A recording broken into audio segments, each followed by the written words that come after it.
Ассаламу алейкум туғандар. Жаллабат отопление қызматыңарда бір қатар ишибизди көргөзүп өтөйүн дедим. Анан бир маалыматты да айтып өтөбүз. Мына сулуулукту силер менен бөлүшкүбүз келди.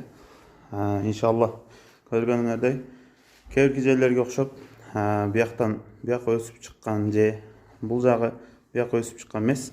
Иншалла отопление сонун болгон. Красота.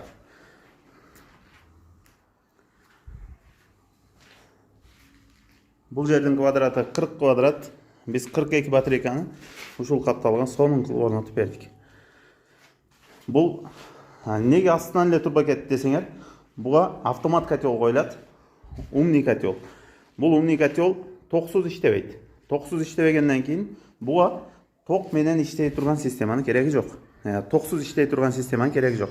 Ток менен иштей турган системага ток менен иштей турган котелду совместный кылып жасасаңар, иншалла экономичный болот. Азыр мына өйдөлөрдөн турба кетиши үчүн буга же сапок котел, же пол автомат котел койсоңор, анан өйдөдөн да турба тарсаңар болот. Бирок умный котел койгондо астынан эле бир катар турба тарсаңар, жок дегенде 10%, 15%ке чейин мынандай турбалардан, анан отвод же ползгон кусактардан кыйла эконом кылып каласыңар. Кимге ушундай кызматтар керек болсо, иншалла Жаллабат отопление кызматта.